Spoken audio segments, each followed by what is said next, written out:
Puji nama Tuhan, kembali bersyukur kita dapat kembali berkumpul untuk kembali sesi yang kedua.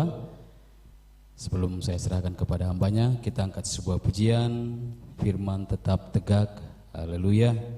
Sekalipun banyak orang tidak percaya kepada firman Tuhan, tapi akan ada orang-orang pilihan yang mengasihi firman-Nya, haleluya.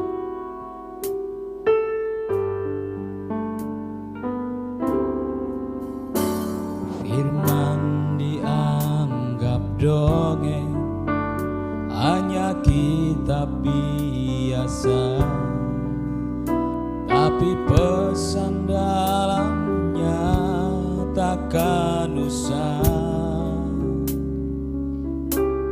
Sebab Allah sepanjang zaman takkan biarkan berlalu.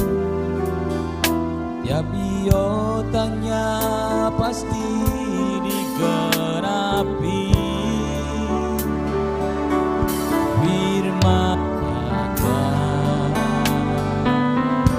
tetap tegak, bintang jatuh, gunung pun katalah. Tiada orang yang mau percaya firman-Nya benar, janji milikmu, kasih dan firman tetap tegak.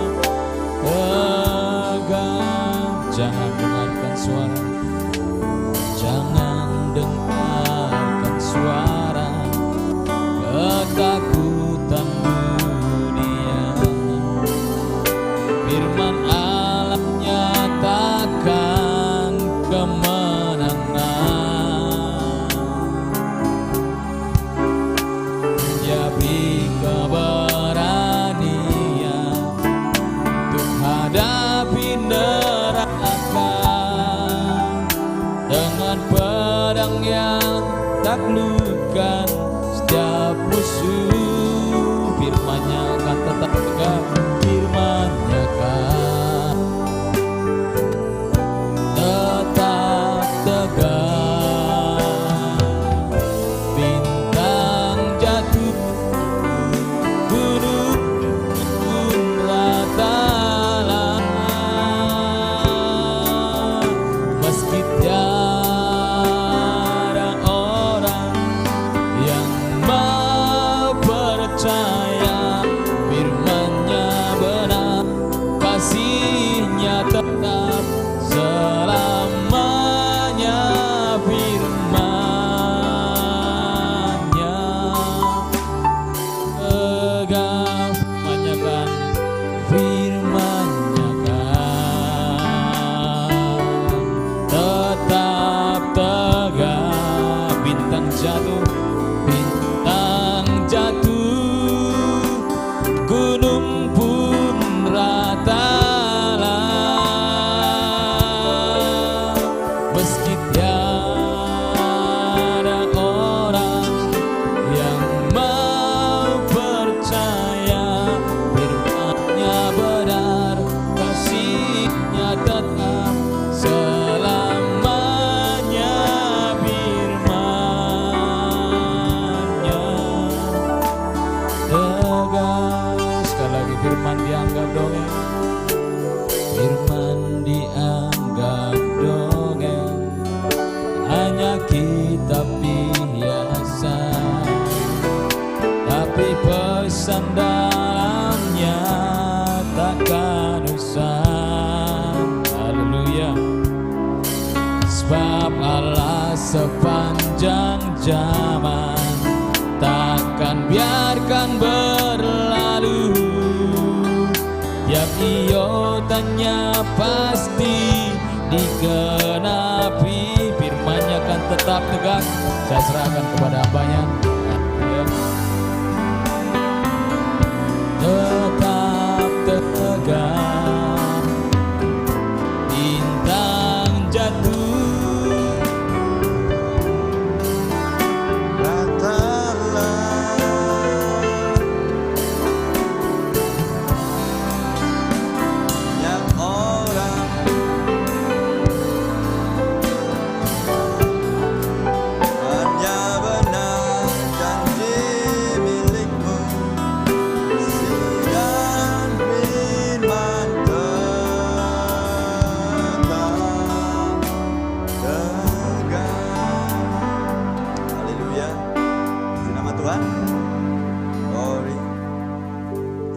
lanjutkan sesi yang kedua.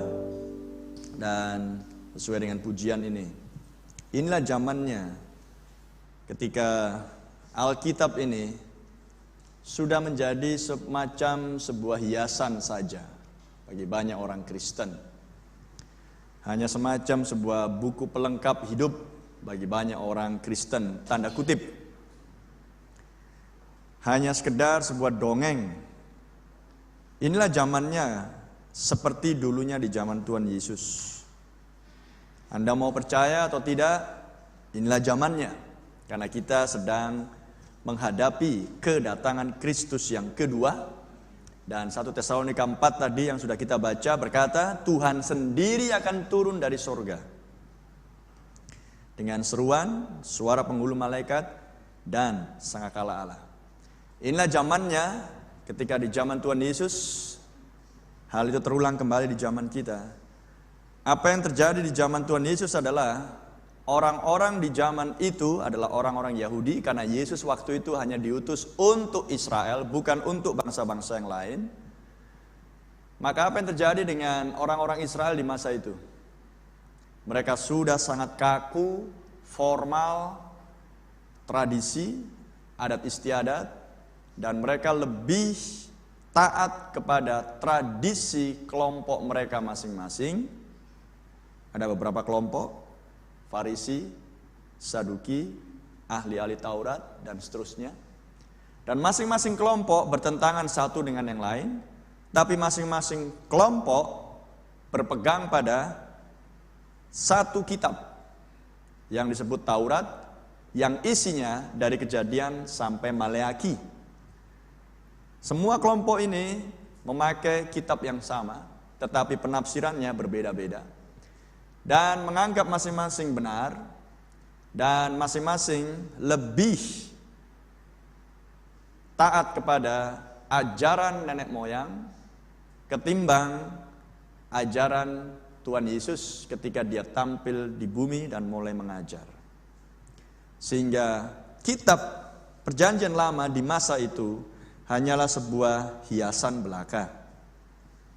Karena Alkitab ini adalah Yesus dalam bentuk tulisan. Bagi saya inilah Yesus dalam bentuk tulisan, karena ini bukan tulisan manusia, tapi inilah tulisan Tuhan sendiri melalui tangan-tangan yang diurapi. Dan dia pilih sendiri manusianya. Musa, Nehemia, Daniel, Yesaya, dan seterusnya. Ada banyak nabi di setiap zaman. Kenapa Tuhan gak pilih Elia untuk menulis Alkitab ini? Kenapa Tuhan pilih yang lain?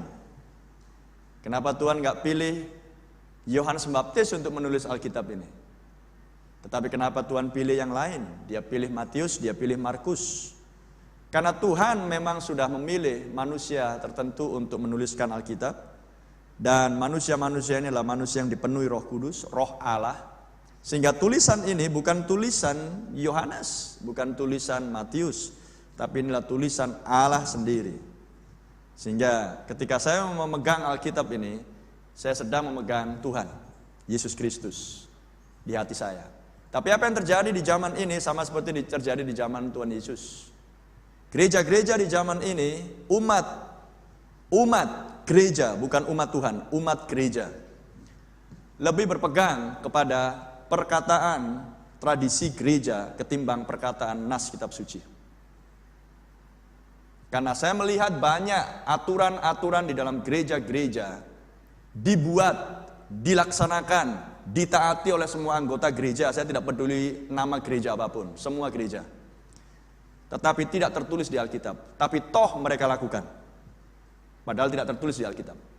Tapi toh mereka lakukan. Tapi tidak tertulis di Alkitab. Toh mereka lakukan. Lebih taat kepada siapa? Alkitab atau kata gereja? Kalau Alkitab bicara, lakukan. Tapi kalau Alkitab tidak menulis, jangan dilakukan. Karena Alkitab ditutup dengan kitab Wahyu pasal 22 yang berkata, siapa yang menambah dan mengurang isi Alkitab, terkutuklah dia. Dan saya yakin tidak ada orang yang mau dikutuk oleh Tuhan. Tapi Banyak orang memaksa diri supaya Tuhan mengutuk dirinya. Itu masalahnya. Betul Ibu? Itu problemnya. Banyak manusia memaksa Tuhan untuk mengutuk manusia itu. Tuhan gak mau mengutuk siapapun. Tapi Tuhan setia dengan firman-Nya yang tertulis. Tuhan gak peduli apakah gerejamu baik atau bagus, atau megah, atau miskin, atau kaya, atau sedang. Tidak peduli. Sepanjang manusia berpegang pada firman Tuhan, dialah yang dikenan Tuhan. Karena Yesus yang kita sembah sama-sama. Yesus yang kita sembah. Keluar dari mulut selalu bilang Yesus, Yesus. Yesus yang kita sembah. Yesus berkata, manusia tidak hidup dari roti saja, tapi dari setiap firman yang keluar dari mulut Allah. Yesus sendiri yang berkata, kamu melakukan perintah Tuhan, bukan perintah Tuhan yang kamu lakukan, tapi adalah perintah manusia. Dan kamu lebih mentaati perintah manusia ketimbang perintah Tuhan. Dan inilah zamannya. Apa yang dulu terjadi di zaman kedatangan Tuhan yang pertama, terulang lagi sejarah di zaman ini. Kalau dulu hanya ada Farisi, Saduki, ahli-ahli Taurat, hanya beberapa segelintir kelompok. Di zaman ini sudah ada sekitar 900 sekte gereja, dan masing-masing gereja ini mengatakan saya percaya Yesus, tapi terbukti tidak melakukan firman Tuhan dengan tepat.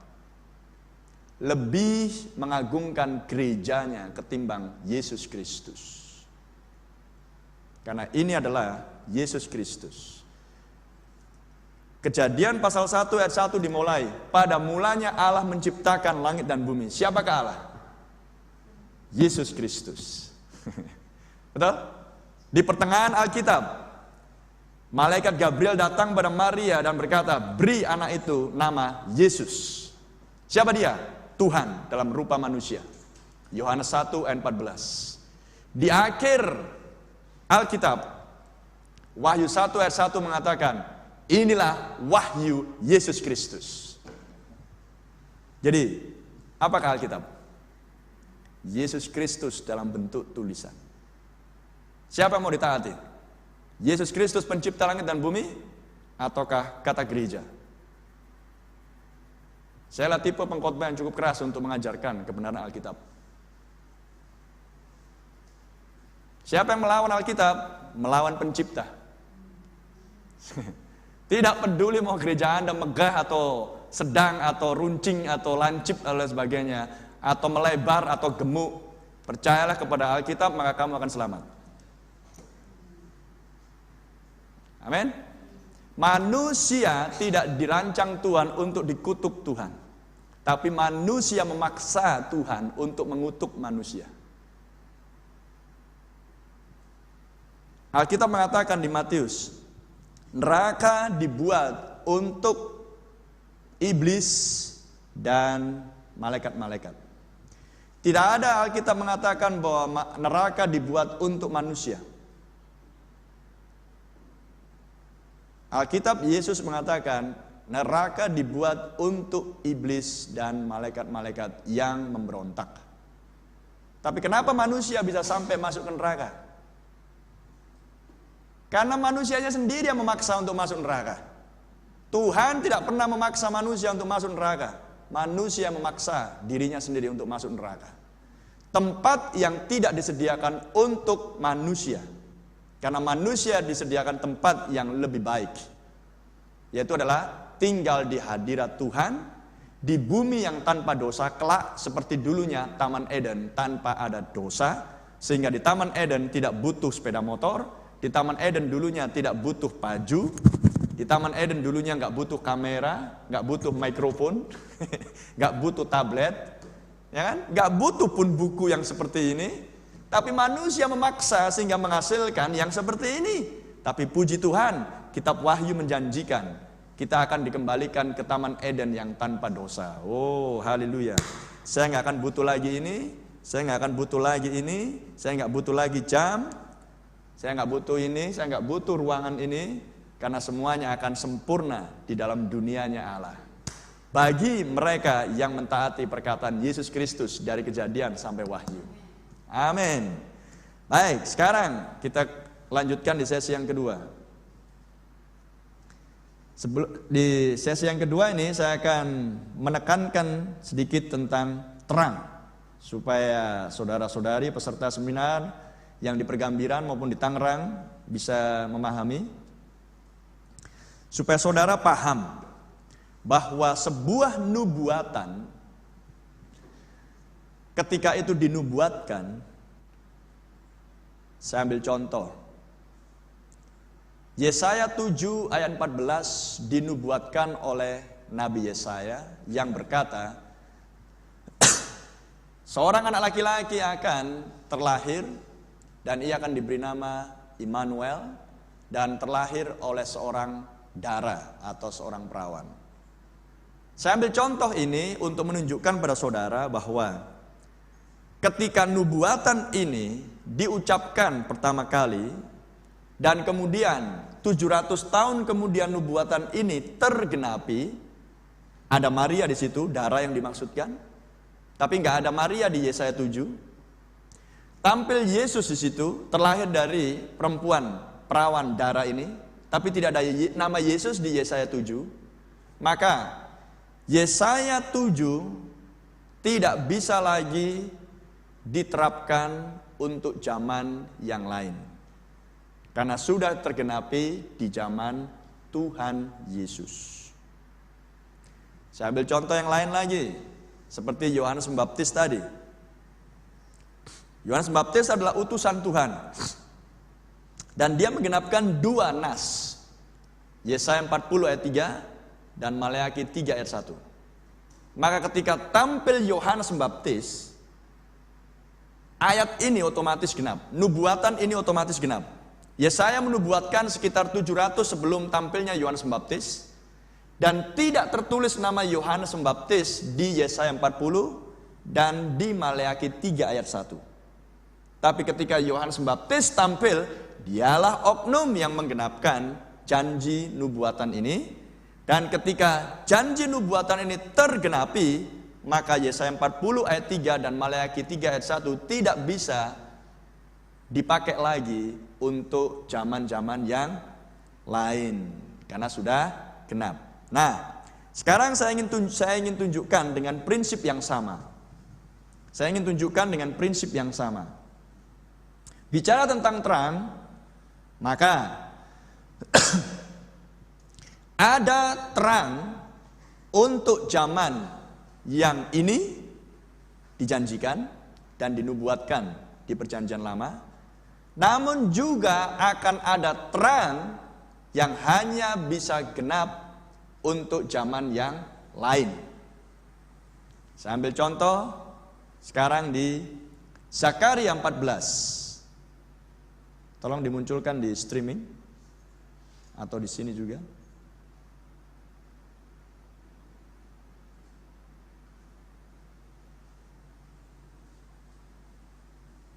Zakaria 14 yang tadi sudah kita baca tentang terang. Zakaria sebelum Maleakhi. Zakaria 14.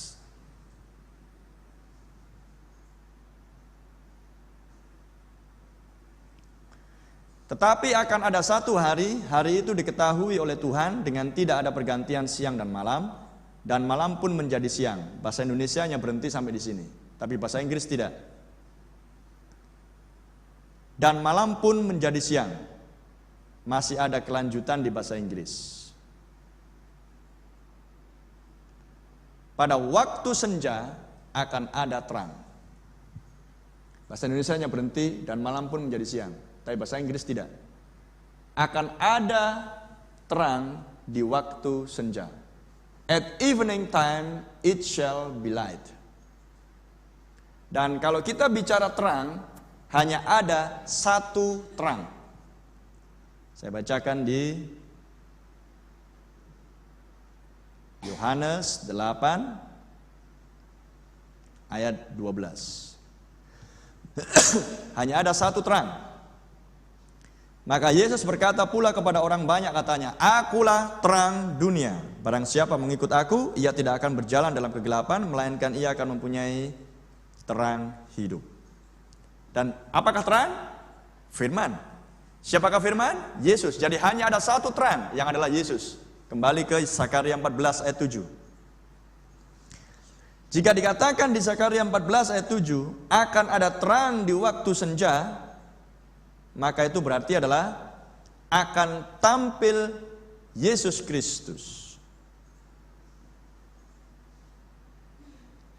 Tetapi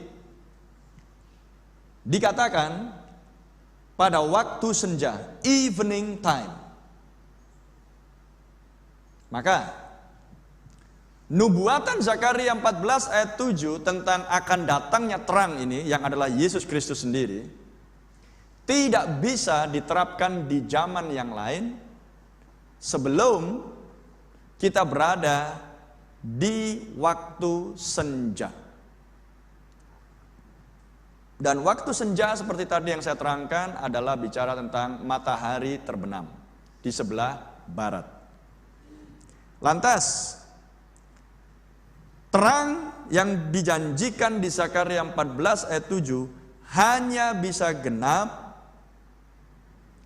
di wilayah barat, tidak bisa timur, karena cahaya terang hanya datang dari timur atau barat, tidak bisa utara selatan, hanya datang dari timur atau barat. Dan Alkitab sudah saya tunjukkan di Matius 24 ayat 27 tadi, melontarkan cahayanya dari timur ke barat.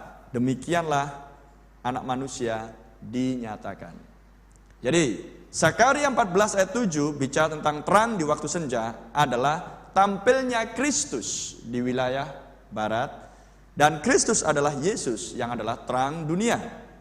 Maka Zakaria 14 ayat 7 tidak bisa diterapkan, dipakai untuk kedatangan Tuhan yang pertama. Karena tentang kedatangan Tuhan yang pertama ketika dia berjalan-jalan di Israel, di Yerusalem, dia menggenapkan janji akan terang yang juga dinubuatkan di perjanjian lama. Di mana janji itu? Saya tunjukkan pada saudara. Sehingga saudara kan bisa melihat tentang terang yang adalah firman yang sama, oknum yang sama, tapi dua periode, dua lokasi, dua masa yang berbeda. Dan inilah yang perlu dipahami oleh pembaca Alkitab, supaya saudara membaca Alkitab tidak bingung dan tidak campur aduk dan tidak mengerti. Di Matius 4 ayat 12. Ini adalah terang yang hanya digenapkan sesudah dinubuatkan oleh Nabi Mika dan hanya digenapkan untuk zamannya Yesus dalam rupa manusia 2000 tahun yang lalu. Tidak bisa nas ini diterapkan untuk akhir zaman. Matius 4 ayat 12. Tetapi waktu Yesus mendengar bahwa Yohanes telah ditangkap, menyingkirlah ia ke Galilea. Siapakah Yohanes? Yohanes Pembaptis adalah pendahulu kedatangan Tuhan yang pertama. Yohanes Pembaptis adalah utusan untuk mempersiapkan jalan bagi Tuhan. Yohanes Pembaptis adalah seorang yang diutus untuk bersaksi tentang terang itu. Paham? Dan sekarang setelah Yohanes Pembaptis tidak lagi melayani karena sudah ditangkap, maka giliran Yesus yang melakukan pelayanan. Maka apa yang dia lakukan? Ia meninggalkan Nazaret dan diam di Kapernaum di tepi danau di daerah Zebulon dan Naftali, supaya genaplah firman yang disampaikan oleh Nabi Yesaya ayat 15, tanah Zebulon dan tanah Naftali, jalan ke laut, daerah seberang sungai Yordan, Galilea, wilayah bangsa-bangsa lain, bangsa-bangsa di luar Israel. Bangsa yang diam dalam kegelapan telah melihat terang yang besar, dan bagi mereka yang diam di negeri yang dinaungi maut telah terbit terang. Sejak waktu itulah Yesus memberitakan, bertobatlah sebab kerajaan surga sudah dekat. Inilah terang yang dimaksudkan yang diberikan untuk Israel. Digenapkan di masa itu. Dan terbit sebagaimana matahari terbit di timur. Tetapi dijanjikan di Zakaria 4:14 akan ada terang di waktu senja. Terang yang sama, oknum yang sama, Yesus yang sama, tapi di dua masa yang berbeda. Yang satu di timur, yang satu di barat. Nah, sekarang kita fokus dulu di timur. Sebelum terang ini bisa ditampilkan, maka harus ada utusan yang bersaksi akan terang, yaitulah Yohanes Pembaptis, menggenapkan Yohanes 1 ayat yang ke-8, 9, 10. Menolak utusan, maka tidak memperoleh terang. Tetapi menerima utusan, maka orang berjalan di dalam terang. Saya bacakan di Yohanes 3 ayat 19. Dan inilah hukuman itu. Terang telah datang ke dalam dunia, tetapi manusia lebih menyukai kegelapan daripada terang, sebab perbuatan-perbuatan mereka jahat. Sebab barang siapa berbuat jahat membenci terang dan tidak datang kepada terang itu, supaya perbuatan-perbuatan yang jahat itu tidak tampak. Tetapi barang siapa melakukan yang benar, ia datang kepada terang supaya menjadi nyata bahwa perbuatan-perbuatannya dilakukan dalam Allah. Maka di sini kita bisa melihat ayat yang sederhana. Ketika terang datang, orang-orang Yahudi menolak Yohanes Pembaptis, maka menolak utusan yang adalah Yohanes Pembaptis, maka tidak beroleh terang.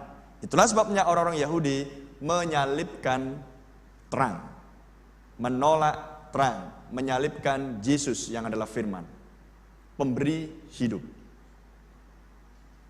Tetapi terang yang dinubuatkan di sini berlaku untuk wilayah timur, untuk khusus Israel. Di Zakaria 14 ayat 7 dijanjikan terang di wilayah barat di waktu senja, yang adalah Yesus Kristus sendiri, yang adalah Sang Firman. Dan sebelum Zakaria 14 ayat 7 digenapkan, maka harus ada seorang yang seperti Yohanes Pembaptis yang akan bersaksi tentang terang tersebut, bersaksi tentang Zakaria 14 ayat 7, terang tersebut, ya kan? Dan pelayanan utusan di akhir zaman, di kedatangan Tuhan yang kedua, disebutkan di Maleakhi 4 ayat 5, Nabi Elia, dan di Wahyu 10 ayat 7, malaikat yang ketujuh.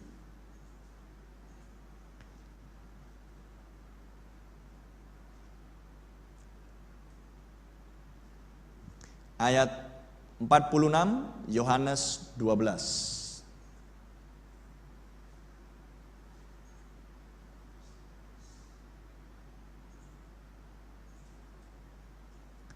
Ayat 44, Yohanes 12 ayat 44. Tetapi Yesus berseru kepadanya, barang siapa percaya kepadaku, ia bukan percaya kepadaku, tetapi kepada Dia yang telah mengutus aku. Siapa yang mengutus Yesus? Bapa. Dan siapakah Bapanya Yesus? Roh Kudus. Dan barang siapa melihat aku, ia melihat Dia yang telah mengutus aku. Aku telah datang ke dalam dunia sebagai terang, supaya setiap orang yang percaya kepadaku jangan tinggal di dalam kegelapan. Dan jikalau seorang mendengar perkataanku tetapi tidak melakukannya, aku tidak menjadi hakimnya, sebab aku datang bukan untuk menghakimi dunia, melainkan untuk menyelamatkannya. Lihat, banyak pengkhotbah memakai ayat ini tetapi salah di dalam penerapan. Dikatakan seperti ini, aku telah datang ke dalam dunia sebagai terang, supaya setiap orang yang percaya kepadaku jangan tinggal di dalam kegelapan. Sehingga banyak pengkhotbah berusaha untuk membawa orang percaya Yesus. Tapi saya katakan, terang yang dimaksudkan di sini adalah untuk zaman dulu. Sebab terang Yesus yang dimaksudkan untuk zaman ini bagi kedatangan yang kedua adalah Zakaria 14 ayat 7. Hanya segelintir pengkhotbah yang benar yang mengkhotbahkan dengan tepat tentang terang di zaman ini. Pengkhotbah yang lain mengajarkan terang yang sudah lewat. Tapi segelintir orang pengkhotbah mengkhotbahkan dengan benar, yaitu adalah Yesus yang adalah terang zaman ini yang disebutkan di Zakaria 14 ayat 7. Dan ketika kalau orang menerima Zakaria 14 ayat 7 yang sudah digenapkan di zaman ini, maka orang tersebut berjalan di dalam terang. Tapi kalau dia hanya memiliki pemahaman menerima Yesus terang di zaman yang kemarin, maka pada prinsipnya orang ini masih tetap berjalan di dalam gelap. Karena Yesus yang sama adalah firman. Zakaria 14 ayat 7 adalah firman. Ya kan? Paham saudara-saudariku yang ada di Pergambiran dan di Tangerang? Zakaria 14 ayat 7 adalah firman. Yohanes 3 yang kita baca, Yohanes 12 yang kita baca, Yesaya yang kita baca adalah firman. Dan semuanya adalah nubuatan sifatnya. Dan ketika nubuatan tergenapi, maka saudara harus tempatkan penggenapan nubuatan untuk zaman tertentu dan jangan dipakai untuk zaman yang lain. Terang yang dimaksudkan oleh Tuhan Yesus adalah untuk zaman tersebut. Tetapi terang yang dimaksudkan oleh Tuhan Yesus juga tertulis di Zakaria 14 ayat 7. Jika kita hanya memahami terang yang ini, tapi tidak memahami terang yang dimaksudkan di Zakaria 14 ayat 7, maka pada prinsipnya saudara tidak berjalan di dalam terang. Dan tidak berjalan di dalam terang, maka seorang berjalan di dalam kegelapan. Dan seorang yang berjalan di dalam kegelapan akan masuk neraka. Dan banyak orang tidak menyadari hal itu. Karena di zaman ini sampai dengan hari ini banyak orang, oh aku percaya Yesus, Yesus, Yesus. Tapi Yesus sendiri berbicara di Zakaria 14 ayat 7. Akan ada terang di waktu senja. Dan tentang waktu senja Yesus sendiri mengucapkan, mari kita baca lagi untuk mengulang dan mengulang. Matius 24 ayat 27. Supaya saudara mengerti perkataan Yesus. Yesus yang kamu sembah. Jika Anda salah mengerti perkataan Yesus, maka Yesus yang kamu sembah akan menjadi Yesus yang akan membinasakan jiwamu. Seperti yang dikatakan oleh Joshua, Allah yang kalian sembah, Allah itu juga yang akan membinasakan kalian. Jadi kita harus mengerti firman Tuhan dengan benar. Bukan asal-asalan jadi Kristen tanda kutip. Setia kepada gereja baik, tapi kalau enggak setia dengan perkataan Yesus Kristus dan nabinya, tidak baik. Lebih bagus saya setia dengan perkataan Tuhan Yesus, maka saya akan setia dengan perkataan orang yang memberitakan Yesus yang benar. Karena di zaman ini banyak orang memberitakan Yesus yang palsu. Bagaimana dia memberitakan Yesus yang palsu? Dengan cara menempatkan Yesus yang sudah kemarin masih ditempatkan untuk Yesus yang hari ini. Itulah hal yang salah. Terang yang kemarin adalah terang untuk timur. Tapi Zakaria 14 ayat 7 menjanjikan terang untuk barat. Jadi bagaimana mungkin timur dan barat disamaratakan? Tetapi adalah oknum yang sama. Yesus yang sama.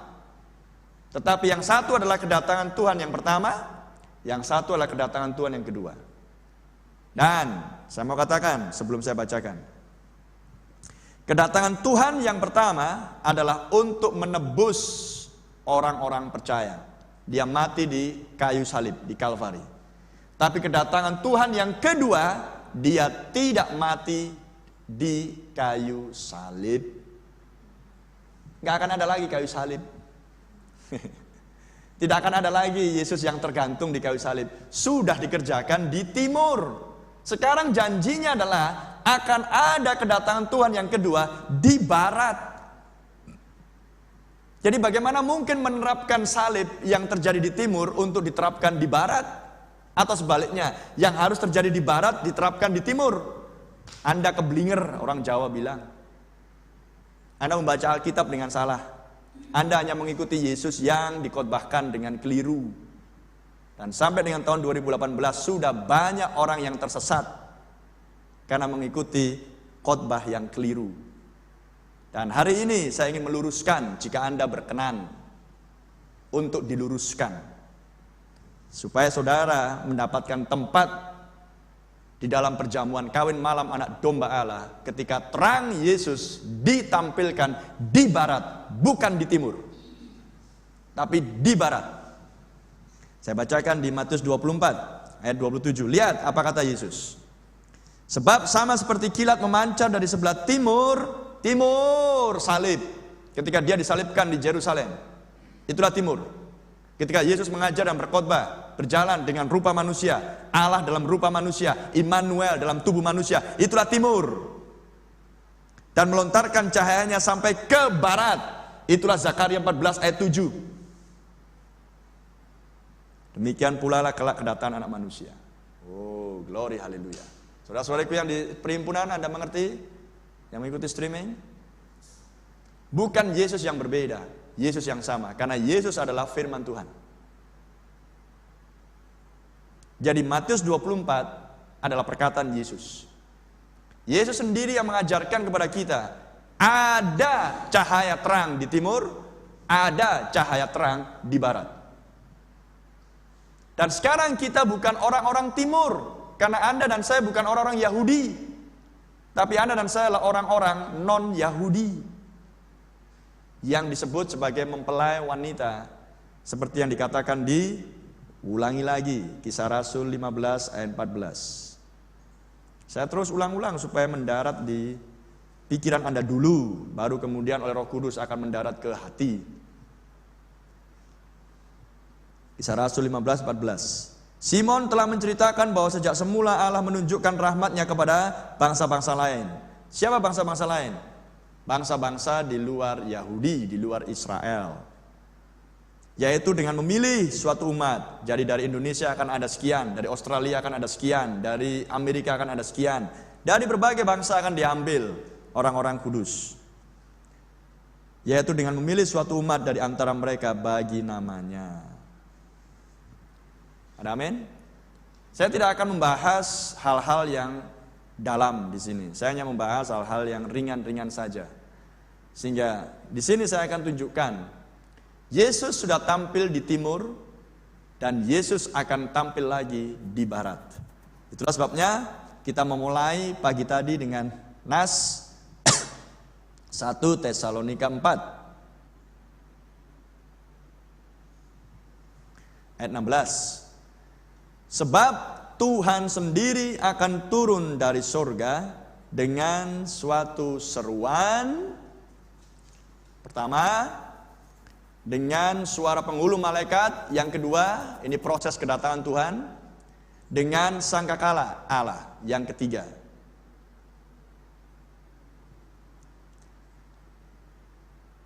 Maka proses ini adalah proses yang Roh Kudus tunjukkan melalui Rasul Paulus bagaimana nantinya Yesus Kristus datang yang kedua di wilayah barat bagi suatu umat yang diambil dari bangsa-bangsa non-Israel. Karena Yesus dulunya sudah tampil di timur. Karena Israel secara geografis, secara peta adalah wilayah timur. Namun dijanjikan sekarang bahwa Dia akan datang dengan terang di waktu senja. Maka itu adalah wilayah barat. Secara peta dunia, wilayah timur adalah Israel. Secara peta dunia, wilayah barat adalah pantai barat Amerika Serikat. Itu adalah secara peta dunia. Anda tidak bisa menyangkali hal ini jika Anda tahu sedikit geografi. Timur adalah Israel, barat adalah Amerika Serikat, wilayah barat. Karena Amerika Serikat itu luas. Wah, bisa tunjukkan peta Amerika Serikat, biar saya tunjukkan mana yang barat, mana yang timur. Karena banyak pembaca Alkitab bisa membaca tapi nggak ngerti isinya, itulah problemnya. Percaya Yesus tapi nggak tahu apa yang dikatakan Yesus. Sehingga perkataan Yesus hanya sekedar seperti tadi nyanyian dongeng, sehingga tidak pernah dihidupi. Tapi kalau Anda mengerti isi Alkitab, Anda akan menghidupi nas kitab suci. Bukan oleh kuat gagah saya, tapi oleh Roh Kudus. Gak ada orang yang bisa melakukan firman Tuhan di luar Roh Kudus. Dan Roh Kudus adalah terang itu sendiri. Jadi kalau kita mau menerima Roh Kudus, kita harus menerima terang. Menerima terang, maka kita beroleh hidup dengan cara kita menerima utusan yang diutus Tuhan. Karena utusan ini sedang bersaksi akan terang tersebut. Utusan bukan terang, tapi Yesus Kristus firman adalah terang. Haleluya. Maka kita akan beroleh hidup. Ya. Oke, saya berdiri sekarang. Bisa tunjukkan yang sebelah sini, sister. Supaya kita tahu yang sebelah sini. Di mana Indonesia? Ya, ini Laut Pasifik. Wah, Samudra Pasifik luas sekali. Luas. Sekarang saya tunjukkan. Ini Tiongkok, ini Filipina. Nah, baru nampak Kalimantan di situ. Nah, itu Indonesia. Nah, kita di sana, di ujung Sumatera Utara itu. Saudaraku, kalian di Tangerang di Pulau Jawa, Pergambiran dekat dengan Medan, sekitar 4 jam. Ya kan? Ini Indonesia. Sekarang saya tunjukkan di mana peta dunia menunjuk wilayah barat. Karena Israel timur, menurut Matius 24 ayat 27. Cahaya terang melontarkan cahayanya dari timur Israel ke barat. Maka sekarang kita lihat barat. Nah, ini bumi. Nah, mana timur? Iya, ini timur. Iya, di sini dia. Nah, ini dia. Somewhere.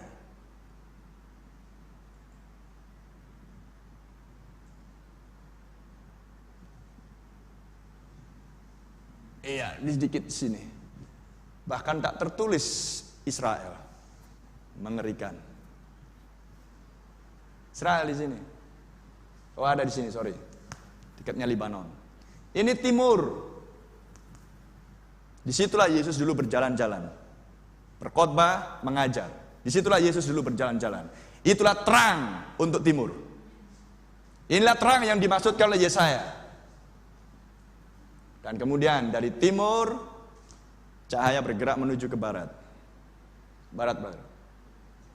Ups. Ya. Kita bergerak menuju ke barat.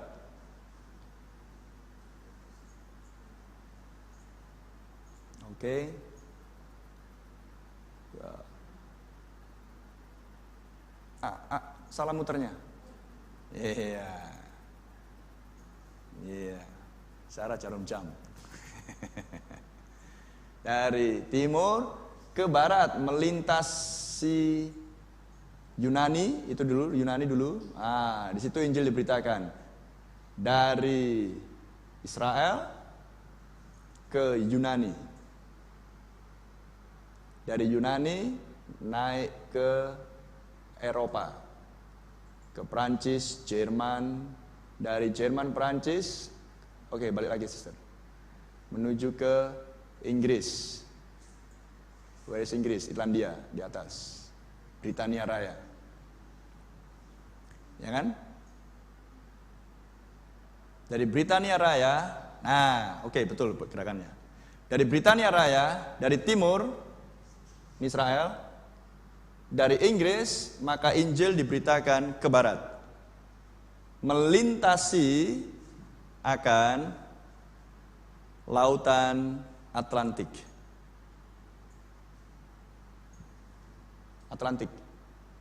Ya. Ya. Terus sampai ke Amerika Serikat. Dari Inggris, Injil diberitakan melintasi lautan Atlantik oleh John Wesley, yang dianggap orang Metodis, pendiri gereja Metodis. John Wesley nggak pernah mendirikan gereja Metodis. John Wesley pengkhotbah kekudusan. Melintasi laut Samudra Atlantik, Wesley memberitakan Injil ke wilayah Amerika Serikat. Dan kemudian sampailah Injil di tahun 1906. Ini adalah Amerika sebelah timur, berhadapan dengan lautan Atlantik. Kemudian tahun 1906 terjadilah revival di Los Angeles. Di sini Los Angeles, California. Ini adalah Amerika sebelah barat, berhadapan dengan Samudra Pasifik. Nah, Amerika sebelah barat disebut dengan pantai barat atau West Coast. Sehingga Anda bisa melihat dari peta dunia, dari timur tadi Israel menuju ke barat. Dan sekarang saya tunjukkan di sinilah 1906 Pentakosta lahir. Maka suatu hari kelak Injil akan kembali ke timur, melintasi Samudra Pasifik, turun dari barat akan kembali ke timur. Cus. Makanya Australia, Papua Nugini, Filipina, Indonesia mendapatkan lawatan Injil. Tetapi dari sini, dari barat akan kembali ke timur lagi. Maka Injil akan sampai lagi ke tempat di mana dulunya Tuhan Yesus, para nabi dan para rasul memberitakan Injil. Kembali lagi ke sini, Israel. Jadi harus pahami perkataan Tuhan Yesus. Kalau tidak, Anda akan bingung membaca Alkitab ini. Karena Alkitab bukan tulisan manusia. Alkitab adalah tulisan Tuhan sendiri yang mengurapi manusia, Musa, Paulus, Matius dan lain sebagainya untuk menuliskan semuanya ini. Jadi jangan pernah pahami Alkitab dengan cara berpikir kita, tapi milikilah Roh Kudus supaya Anda mengerti isi Alkitab. Sehingga dari pemaparan yang saya tunjukkan, apa yang dikatakan di Matius 24 ayat 27 tadi, terang bergerak dari timur menuju ke barat, maka Zakaria 14 ayat 7 adalah menjadi nas kitab suci untuk wilayah barat. Karena di Zakaria 14 ayat 7 dijanjikan akan ada terang di waktu senja. Dan senja tidak pernah timur. Senja atau sore atau petang selalu barat. Tunjukkan lagi Zakaria 14 ayat 7.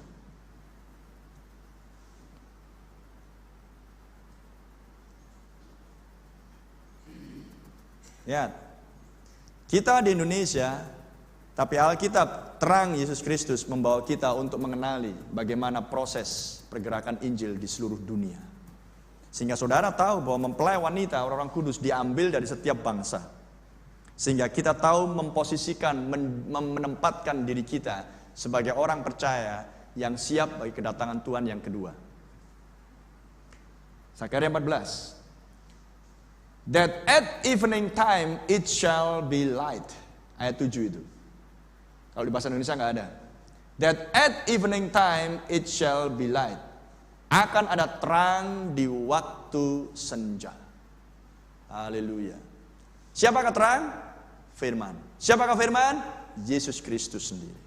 Jadi jika saudara menantikan kedatangan Tuhan yang kedua, haleluya, seperti di Kisah Rasul 1 dikatakan, sebagaimana ia naik ke surga, diliputi awan, dia akan datang kembali dengan cara yang sama. Maka 1 Tesalonika 4 memberitahukan misteri rahasia proses kedatangan Tuhan yang kedua. Seperti dulunya kedatangan Dia yang pertama, demikianlah kedatangan Dia yang kedua. Jadi kalau saudara menantikan kedatangan Tuhan yang kedua, maka perhatikan nas-nas kitab suci ini, atau Anda tidak akan pernah sampai ke surga. Tertinggal di bumi, dan penghakiman oleh Tuhan akan melanda dunia ini dan menghabisi semua makhluk yang ada. Tidak akan ada yang tersisa. Tapi puji Tuhan, Tuhan menjanjikan akan ada terang di waktu senja. Dan Alkitab katakan, Yesus katakan, kalau kamu menerima terang, kamu akan berjalan di dalam terang. Tapi kalau kamu menolak terang, kamu akan berjalan di dalam kegelapan. Maka dijanjikan oleh Tuhan akan ada terang di waktu senja. Maka ini adalah berbicara tentang kedatangan Tuhan yang kedua. Karena Tuhan akan datang di wilayah barat. Di wilayah barat. Maka Yesus dulunya datang di wilayah timur untuk khusus Israel. Karena Alkitab Matius 10 berkata, aku datang hanya untuk domba-domba Israel yang hilang. Maka sekarang Dia datang untuk bangsa-bangsa non-Israel, untuk mengumpulkan dari setiap bangsa suatu umat yang akan dibawa naik masuk ke dalam perjamuan kawin malam anak domba Allah. Itulah kedatangan Tuhan yang kedua. Kedatangan Tuhan yang kedua adalah barat, kedatangan Tuhan yang pertama adalah timur. Dan sebelum terang firman dinyatakan di wilayah timur, ada Yohanes Pembaptis sebagai utusan pendahulu. Maka di kedatangan Tuhan yang kedua di barat harus ada utusan pendahulu kedatangan Tuhan untuk memperkenalkan terang tersebut. Amin. Haleluya. Jelas terang adalah Yesus Kristus sendiri, firman. Di kedatangan yang pertama jelas utusannya namanya adalah Yohanes Pembaptis, oknumnya manusia, bukan makhluk roh. Maka kedatangan Tuhan yang kedua harus juga oknumnya manusia, karena Kristus sama kemarin, hari ini, dan selamanya. Lantas siapakah manusia yang dimaksudkan ini? Pastilah dialah seorang nabi. Mari kita baca di Maleakhi 4. Kembali. Kita baca lagi Maleakhi 4. Apa yang dikatakan di situ?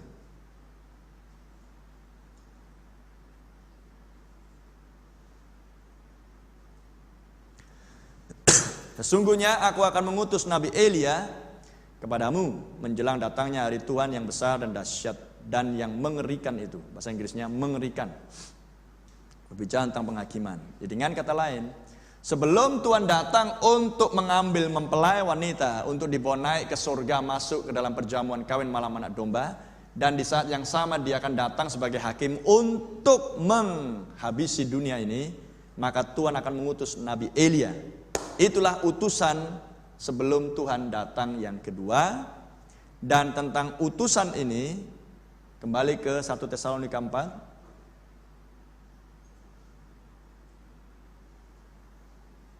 1 Tesalonika 4. Pelayanan utusan ini menggenapkan bagian yang pertama dari turunnya Tuhan dari surga, yaitu adalah seruan, shout.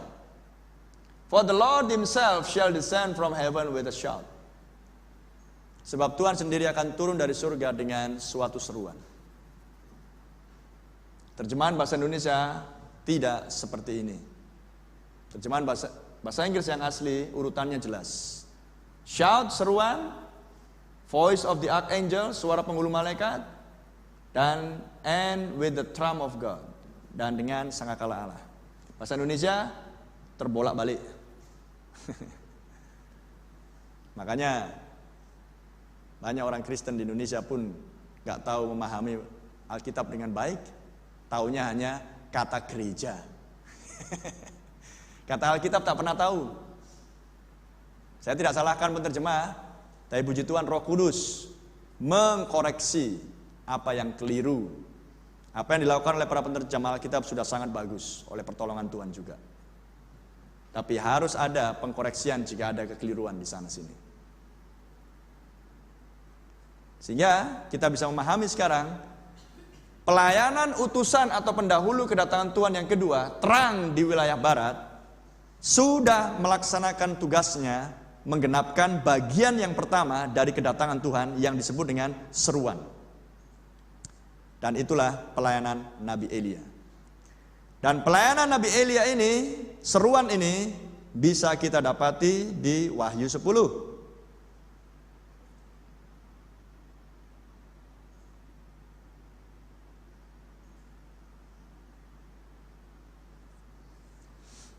Wahyu 10 ayat 7.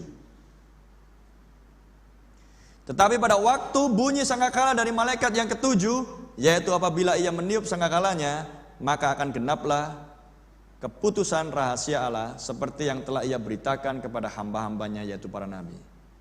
Pelayanan Nabi Elia adalah sama dengan pelayanan malaikat yang ketujuh. Dan rahasia apa yang akan diselesaikan? Rahasia yang mana yang akan diselesaikan? Tidak lain adalah ayat 3 dan 4. Wahyu 10 ayat 3 dan 4. Inilah rahasianya. Terkait dengan rahasia kedatangan Tuhan yang kedua. Inilah rahasianya. Ayat 3 dan 4. Dan ia berseru dengan suara nyaring, sama seperti singa yang mengaum. Dan sesudah ia berseru, ketujuh guru itu memperdengarkan suaranya. Dan sesudah ketujuh guru itu selesai berbicara, aku mau menuliskannya. Tetapi aku mendengar suatu suara dari surga berkata, meteraikanlah apa yang dikatakan oleh ketujuh guru itu, dan janganlah engkau menuliskannya. Jadi, apa yang didengar oleh Yohanes, ini rasul, bukan Yohanes Baptis. Apa yang didengar oleh Rasul Yohanes di Pulau Patmos di dalam penglihatan tersebut, tentang ketujuh guru, dilarang untuk dituliskan. Dan apa yang dilarang untuk dituliskan, tidak selamanya tidak diberitahukan. Tetapi akan diberitahukan jika sudah tiba masanya Injil bergerak dari timur ke barat. Ketika terang di wilayah barat, yaitu Kristus, harus ditampilkan. Dan kepada utusan terang itu, yang adalah Nabi Elia atau malaikat yang ketujuh, rahasia kedatangan itu diberikan dengan diberitahukan apa isi dari ketujuh guru itu. Inilah rahasia itu, ketujuh guru. Makanya di banyak gereja, saudara-saudari tidak pernah mendengarkan khotbah pengajaran tentang ketujuh guru. Kalaupun pernah diajarkan, tidak akan mengena pada sasaran. Karena semuanya itu adalah penafsiran manusiawi. Tapi pada siang ini saya tidak punya waktu untuk menjelaskan tentang tujuh guru secara detail. Tapi saya hanya mau tunjukkan bahwa rahasia ketujuh guru adalah terkait dengan misteri kedatangan Tuhan yang disebutkan di 1 Tesalonika pasal 4. Tuhan sendiri turun dari sorga dengan seruan, suara penghulu malaikat dan sangkakala Allah. Dan misteri kedatangan Tuhan ini terkait dengan janji nubuatan di Zakaria 14 ayat 7 akan tampilnya terang. Dan terang itu ditunjukkan akan tampil di mana? Ditunjukkan di Matius 24 ayat 27. Di barat, bukan lagi di timur. Karena Yesus sudah tampil di timur dan disalibkan. Dan Yesus akan tampil lagi di barat untuk mengambil mempelai wanitanya. Bukan untuk disalibkan. Bukan untuk disalibkan. Tapi untuk mengambil mempelai wanitanya. Haleluya. Sekarang kita fokus kepada oknum manusia, utusan, pendahulu kedatangan Tuhan yang kedua, yang tugasnya adalah untuk menyatakan, memperkenalkan terang yang dimaksudkan di Zakaria 14 ayat 7. Kalau dulunya yang memberitahukan, memperkenalkan adalah Yohanes Pembaptis di wilayah timur, untuk terang di timur. Sekarang untuk terang di barat, siapakah utusan barat itu? Maka saya tunjukkan oknumnya supaya saudara tidak perlu mereka-reka. Inilah fotonya. Dan manusia ini namanya lah William Marion Branham, bukan Graham. William Marion Branham. Inilah yang kami percaya bahwa dia adalah utusan pendahulu, tampilnya terang untuk kedatangan Tuhan Yesus yang kedua di wilayah barat. Dan apa yang membuat saya percaya kepada manusia ini bahwa dia adalah utusan pendahulu kedatangan Tuhan yang kedua, seperti dulunya pendahulu kedatangan Tuhan yang pertama, Yohanes Pembaptis. Apa yang membuat saya percaya? Alasannya satu, karena ciri-ciri pelayanan manusia ini adalah seorang nabi, bukan seorang pengkhotbah biasa seperti saya. Saya bukan nabi, saya hanya pengkhotbah biasa. Tetapi manusia ini memiliki ciri pelayanan seorang nabi. Seperti apakah ciri pelayanan seorang nabi? Saya tunjukkan di Amos 3 ayat 7. Ya, tampilkan terus saja gambar foto ini. Amos 3 ayat 7.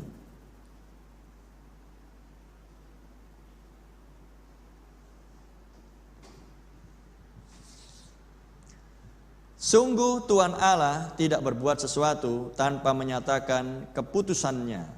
Keputusan dalam bahasa Inggrisnya adalah secrets. Tanpa menyatakan rahasianya kepada hamba-hambanya para nabi. Jadi Tuhan tidak akan menyatakan pembukaan rahasia kepada sembarang orang. Tetapi kepada seorang yang adalah jabatannya nabi. Yesus berkata, apa yang tersembunyi akan dibukakan dan hanya Kristus yang bisa membuka. Maka saya mau katakan, di dalam seorang nabi Allah yang sejati, seperti Musa, Yohanes Pembaptis, lihat apa yang dikatakan tentang Yohanes Pembaptis. Dari sejak di dalam rahim ibunya, dia sudah dipenuhi Roh Kudus. Jadi seorang nabi adalah seorang yang dipenuhi oleh Roh Yesus Kristus. Itulah bukti bahwa dia seorang nabi. Dan seorang nabi bukanlah sebuah cita-cita, di mana seseorang bercita-cita, aku ingin jadi nabi. Kemudian dia sekolah, selesai sekolah, maka kemudian dia punya titel nabi. Itu adalah hal yang salah. Sebab Alkitab berkata, aku sudah tentukan engkau sebagai seorang nabi sejak di kandungan ibumu. Tuhan katakan kepada Yeremia. Betul kan? Jadi seorang nabi, seorang pastor, seorang pengkhotbah bukan cita-cita, bukan karena sekolah, tapi karena penentuan Tuhan. Amin. Ada 7 miliar manusia di muka bumi. Saudara-saudaraku yang terkasih di Pergambiran dan di Tangerang, ada 7 miliar manusia di bumi. Saya tanya kepada saudara-saudariku, kenapa tidak semuanya orang Kristen? Kenapa tidak semuanya percaya Yesus? Karena Tuhan tentukan seberapa banyak yang akan percaya Yesus dan terang itu. Jadi, kalau Tuhan yang tentukan dan pada hari ini Anda menjadi Kristen dan percaya Yesus, apakah karena kuat gagahmu? Siapa yang tentukan? Yesus sendiri. Jadi kalau Tuhan tentukan Musa nabi, apakah kita berhak untuk melawan Musa? Dan mengatakan Musa nggak benar. Alkitab mengajarkan di Perjanjian Lama, mereka yang menentang Musa, mereka ditelan oleh bumi. Korah, Abiram, Abinadab, dan seterusnya. Datan. Jadi, kalau Tuhan sudah tentukan, apakah bisa dirubah oleh manusia? Tidak bisa, saudara-saudara yang terkasih. Kalau Tuhan sudah tentukan, tidak akan ada manusia yang bisa merubahnya. Jadi kalau Tuhan sudah tentukan Rasul Paulus harus menjadi rasul Tuhan Yesus Kristus, dan secara khusus rasul bagi bangsa-bangsa di luar Yahudi, apakah Petrus bisa menentang hal itu? Kalau dia mencoba menentang, maka dia bukan menentang Paulus, tapi dia menentang Tuhan yang memilih Paulus. Jadi sekarang, kalau saya katakan bahwa manusia ini adalah nabi, dan saya bisa tunjukkan nas kitab sucinya, bahwa pelayanan dia, kalau dulu Yohanes Pembaptis berkata, ketika ditanya orang-orang Yahudi, Yohanes Pembaptis yang bilang, ketika orang-orang Yahudi bertanya, siapakah engkau? Maka Yohanes Pembaptis berani mengatakan, akulah suara yang berseru-seru di padang gurun. Menunjuk Yesaya 40 ayat 3. Kalau ada orang yang menentang perkataan Yohanes, apakah dia sedang menentang perkataan Yohanes atau dia menentang perkataan Tuhan yang menentukan memilih Yohanes untuk jadi nabi? Menentang Tuhan. Ketika Yesus ditanya oleh orang Yahudi, siapakah engkau? Apa jawab Yesus? Aku sudah ada sebelum Abraham ada. Dan Yesus berkata, aku dan Allah satu. Dan kalau ada orang yang menentang perkataan Yesus, apakah Yesus yang dilawan atau Tuhan yang dilawan? Tuhan yang dilawan. Karena Yesus menunjukkan dirinya di dalam nas kitab suci. Maka manusia ini pun sama.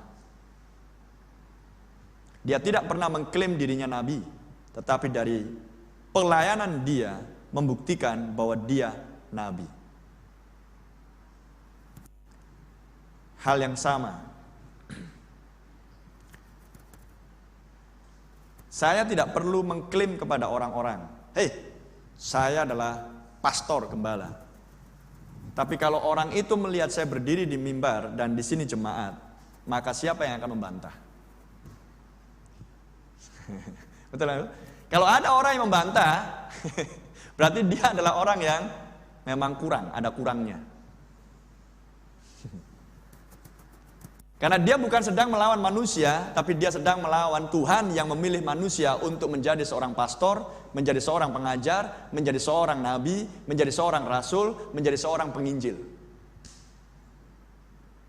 Seperti itu. Nah, sekarang salah satu pembuktian bahwa seorang nabi adalah seorang nabi, dia tidak sekolah nabi, dia tidak sekolah formal untuk menjadikan dirinya nabi, karena Yohanes Pembaptis tidak sekolah, Rasul Paulus pun pernah sekolah tapi dibuang semua ilmunya, Petrus nggak pernah sekolah, Yesus nggak pernah sekolah, Yohanes Pembaptis tidak pernah sekolah, Nabi Musa tidak pernah sekolah. Jadi kalau semua nabi, Tuhan Yesus dan Rasul di Alkitab tidak pernah sekolah untuk menjadikan mereka Mesias, Nabi, Rasul, apakah kalau Tuhan menjanjikan di Maleakhi 4, aku akan mengutus Nabi Elia, maka Nabi Elia di akhir zaman harus sekolah dulu? Kalau Nabi Elia di akhir zaman harus sekolah, berarti Ibrani 13 ayat 8 tidak berlaku. Karena Ibrani 13 ayat 8 berkata, Kristus sama kemarin, hari ini, dan selamanya. Haleluya. Bukan karena sekolah Anda berkhotbah, tapi karena panggilan Tuhan Anda melayani. Karena Tuhan sendiri yang menentukan seseorang, apakah dia pastor, gembala, apakah dia penginjil, apakah dia pengajar, dan seterusnya. Tuhan sendiri yang tentukan, bukan sekolah, bukan predikat, bukan titel, bukan kesarjanaan, bukan sertifikat yang menentukan, tetapi adalah Tuhan yang bertahta di sorga yang menentukan segala sesuatunya di bawah kolong langit. Kita hanya perlu mengetahui mana yang ditentukan Tuhan, mana yang dibenci Tuhan. Haleluya. Dan sekarang, salah satu pembuktian bahwa seorang nabi adalah Amos 3 ayat 7. Rahasia tentang ketujuh guru, rahasia tentang turunnya Tuhan, kedatangan Tuhan, rahasia akan tampilnya penggenapan Zakaria 14 ayat 7, terang itu. Maka rahasia itu hanya diberikan terlebih dahulu kepada seorang nabi. Karena seorang nabi adalah seorang pelihat. 1 Samuel 9 ayat 9.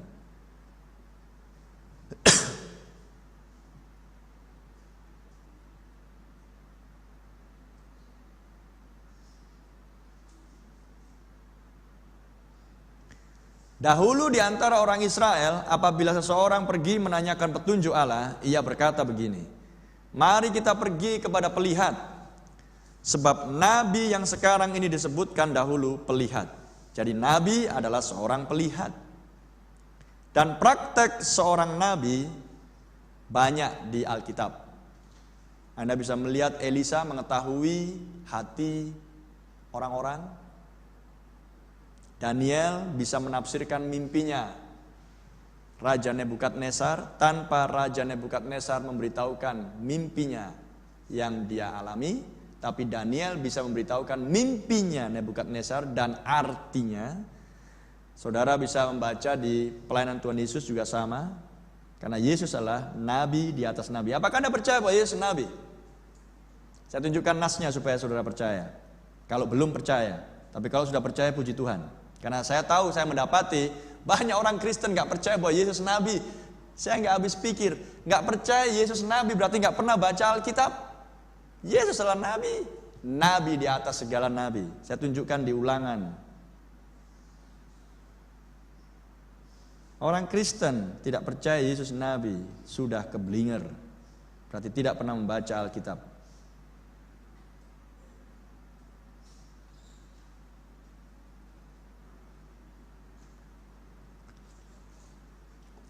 Ulangan 18 ayat 15. Seorang nabi dari tengah-tengahmu, dari antara saudara-saudaramu, sama seperti aku. Aku, siapa aku? Musa. Berarti sama seperti Nabi Musa, akan dibangkitkan bagimu oleh Tuhan Allahmu. Dialah yang harus kamu dengarkan. Siapa yang dimaksudkan nabi ini? Tuhan Yesus akan tampil di tengah-tengah Israel. Nah, sekarang saya tunjukkan contoh bagaimana seorang nabi yang benar ditentukan Tuhan untuk melakukan sebuah pelayanan di bumi. Saya ambil contoh Yesus sendiri di kitab Yohanes 1 ayat 45. Filipus bertemu dengan Natanael dan berkata kepadanya, kami telah menemukan dia yang disebut oleh Musa dalam kitab Taurat dan oleh para nabi, yaitu Yesus anak Yusuf dari Nazaret. Ya, di mana kita bisa temukan pelayanan Yesus? Di kitab Taurat, di perjanjian lama. Dan siapakah Filipus? Rasul Yesus Kristus. Jadi mungkinkah Rasul Yesus Kristus yang dipenuhi Roh Kudus bisa melakukan pelanggaran?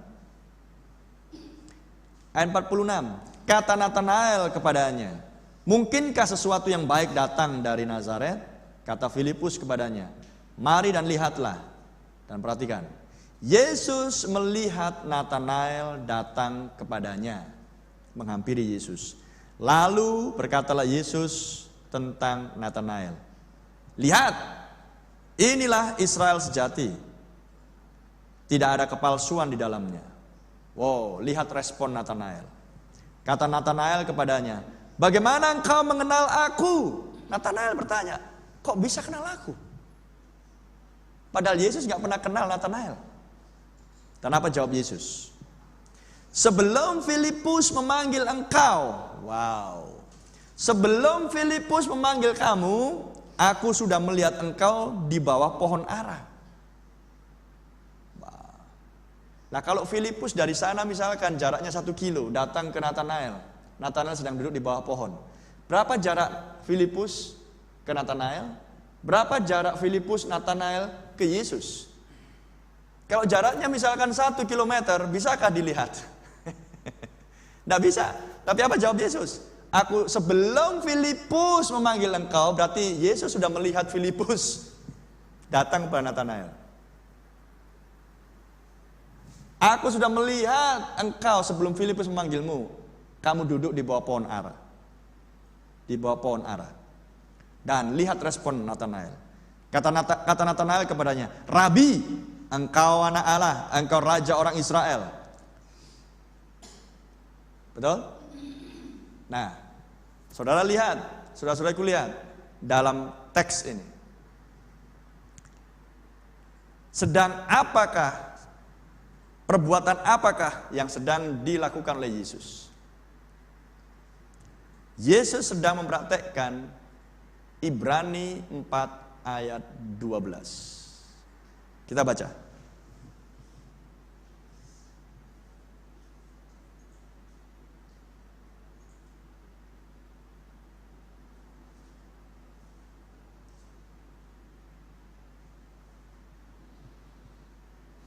Yesus adalah firman. Ibrani 4 ayat 12. Sebab firman Allah hidup dan kuat dan lebih tajam daripada pedang bermata dua manapun.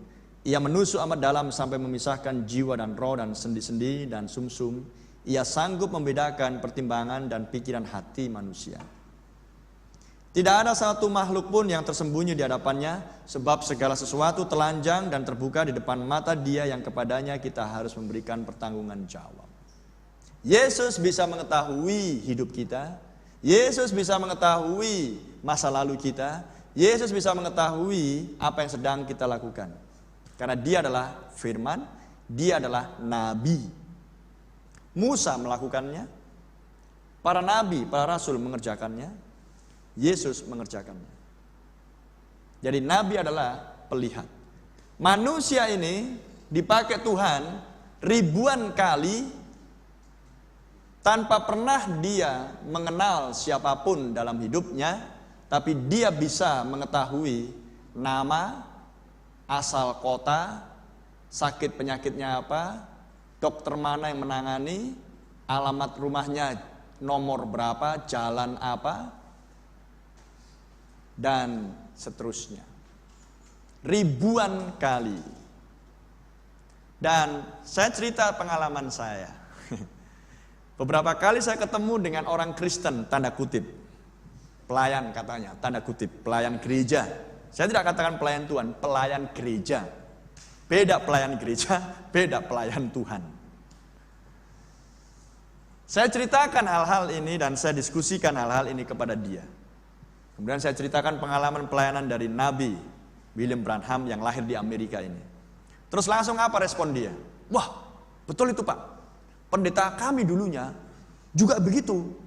Belum orang itu datang, dia sudah tahu orang itu mau datang.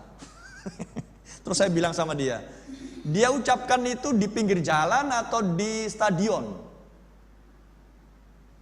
Ya di rumahnya. Disitulah perbedaan Nabi dengan pendeta pinggir jalan. Nabi ini mengucapkan hal-hal ini, mengetahui pikiran hati manusia, dari mana ia berasal dan lain sebagainya, di stadion, di hadapan ribuan manusia, baik di India, baik di Amerika Serikat, baik di Eropa, dan di tempat-tempat yang lain. Karena kalau Tuhan sudah nyatakan seorang nabi, Paulus katakan, berita tentang Yesus Kristus tidak diberitakan di tempat terpencil, di sudut-sudut, tapi di tempat terbuka. Cobalah, saya ceritakan pelayanan dia yang mendunia di hadapan ribuan orang, dia hanya cerita pendeta kami, Pak juga bisa, katanya, aduh, gak nyambung. Begitulah dangkalnya banyak orang Kristen tanda kutip di akhir zaman. Banyak bicara firman tapi gak nyambung apa yang sedang diomongkan. Kenapa nggak nyambung? Terlalu banyak dicekoki oleh kredo dan intelektual penafsiran manusia. Sehingga bahkan terang di waktu senja pun tak pernah dibaca. Padahal itulah janji untuk zaman ini terkait dengan kedatangan Tuhan yang kedua. Anda melewatkan tidak masuk surga di kedatangan Tuhan yang kedua, penghakiman Tuhan akan membinasakan jiwamu dan hidupmu. Karena dulu ketika Yohanes Pembaptis, pendahulu utusan itu, ditolak oleh Yahudi, dan kemudian berikutnya Yesus disalibkan oleh Yahudi, maka Tuhan kirimkan penghakiman atas Yerusalem, umatnya sendiri. Dan di tahun 70, sekitar 20 tahun semenjak Yesus disalibkan, hanya rentang waktu sekitar 40 tahun, Yesus disalibkan sekitar tahun 33, maka pada tahun 70, sekitar 40 tahun kemudian, Tuhan kirimkan Jenderal Titus, penguasa dunia di zaman itu dari Kekaisaran Romawi, menyandang pedang dan membunuh semua orang yang ada di Yerusalem. Darah mengalir sampai ke pintu gerbang Yerusalem. Itulah penghakiman Tuhan atas orang-orang yang menolak terang di zaman tersebut.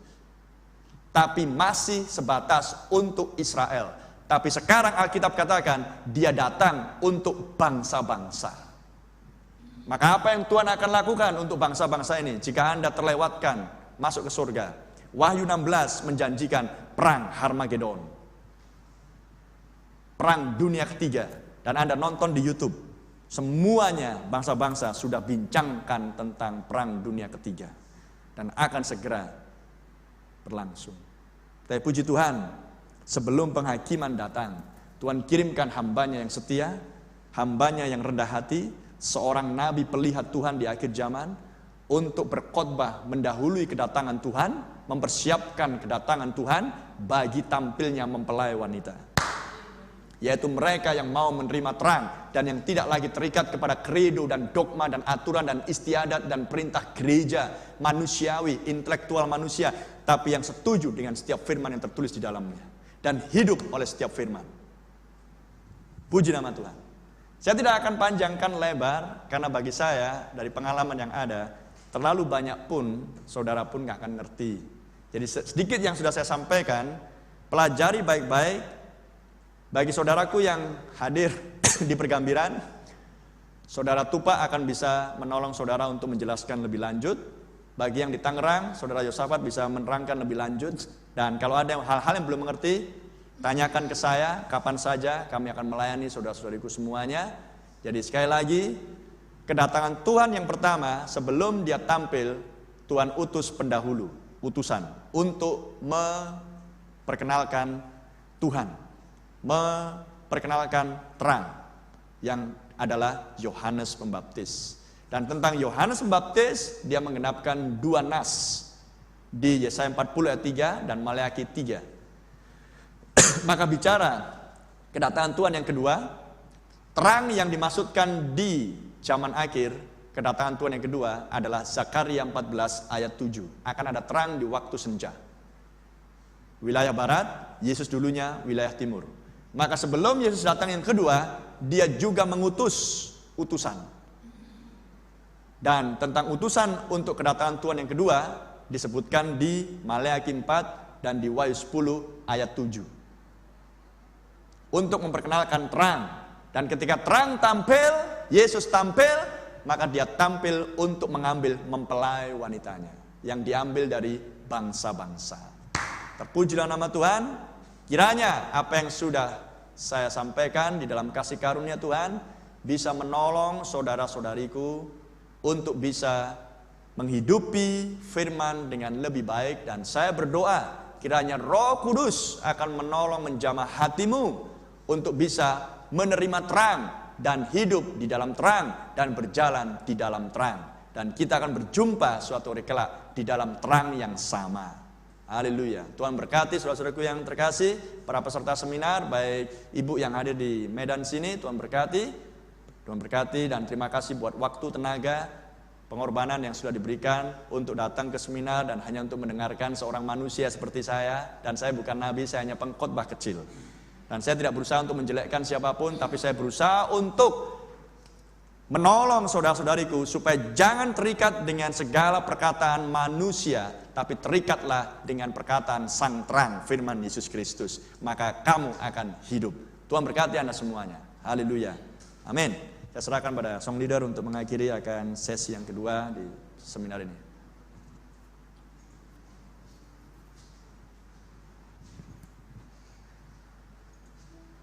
Haleluya. Glory. Kita bersyukur. Terima kasih. kasih kepada Tuhan atas firman yang sudah disampaikan oleh Bapaknya, kiranya Roh Kudus mengurapi, melumasi mata pengertian saudara dan saudariku firman yang sudah disampaikan. Untuk mengakhiri seminar kita pada saat siang hari ini, kita angkat sebuah pujian, ajar aku Tuhan kan jalan-jalanmu, haleluya. Berikan ku hati yang teguh, takut akan namamu, Glory Yesus, haleluya.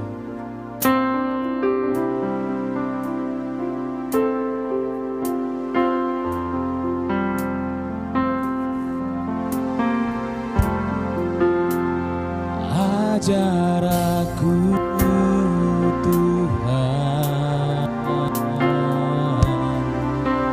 kan jalan-jalanmu,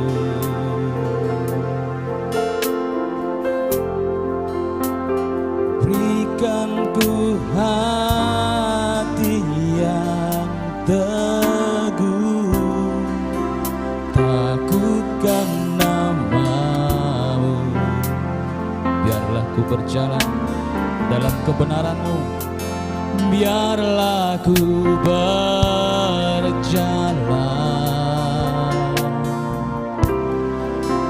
dalam kebenaran-Mu.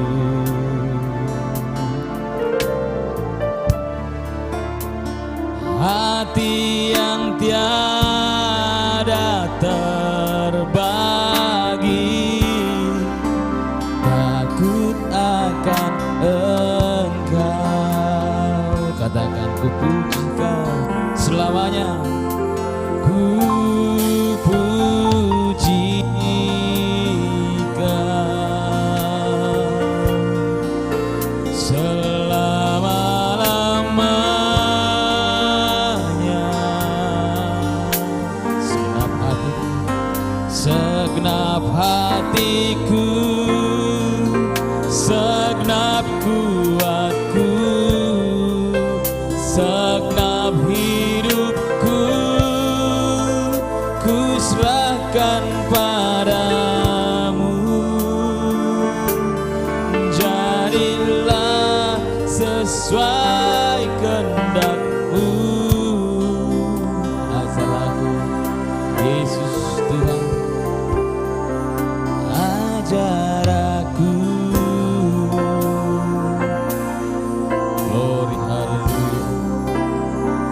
Yesus Tuhan, sekali lagi ajar aku Tuhan kan jalan-jalanmu.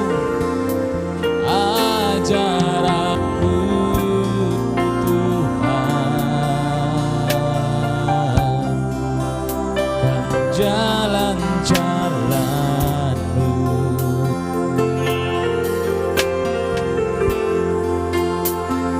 Berikan ku hati yang teguh, takutkan nama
Haleluya. Terpuji nama Tuhan kita. Itulah menjadi doa kita. Biarlah Tuhan Yesus lewat Roh Kudus-Nya dan juga lewat orang-orang yang durapi mengajar kita sehingga kita mengerti akan kehendak-Nya. Haleluya. Saya mengundang Brother Daniel untuk menutup sesi kita dalam doa. Haleluya. Oh Yesus.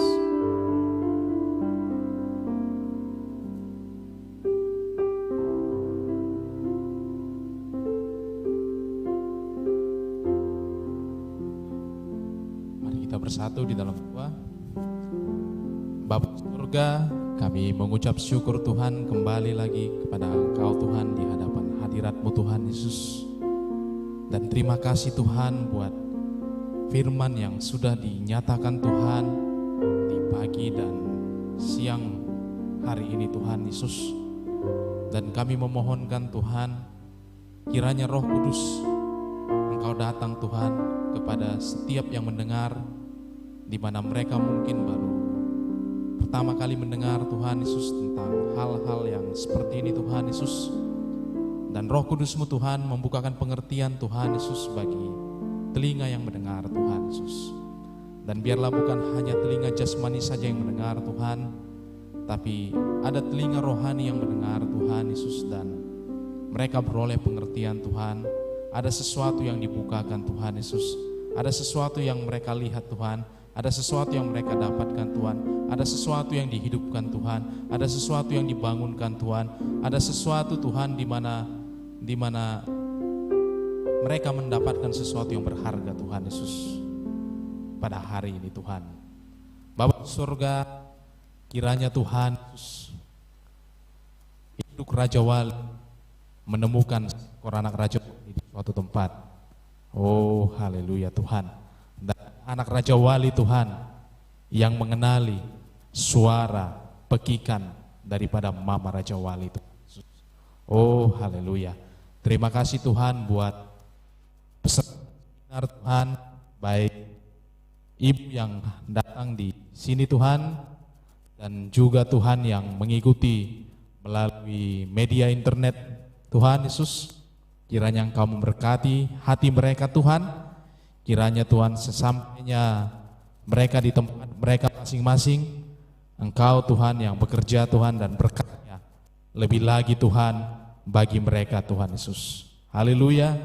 Dan terima kasih Tuhan buat saudara-saudariku Tuhan yang sudah turut serta mengambil bagian untuk acara hari ini Tuhan Yesus. Kiranya ke depan Tuhan Yesus kami bekerja dengan lebih giat lagi Tuhan untuk memberitakan Tuhan dan bersaksi tentang pesan yang mulia, pesan yang berharga ini Tuhan Yesus. Demi mengetahui Tuhan kedatangan-Mu sudah di depan mata Tuhan, dan Engkau sudah mengirim nabi, utusan dan pesannya Tuhan untuk mempersiapkan gereja-Mu Tuhan sebelum Engkau datang untuk yang kedua kalinya Tuhan. Terpujilah nama-Mu Tuhan Yesus.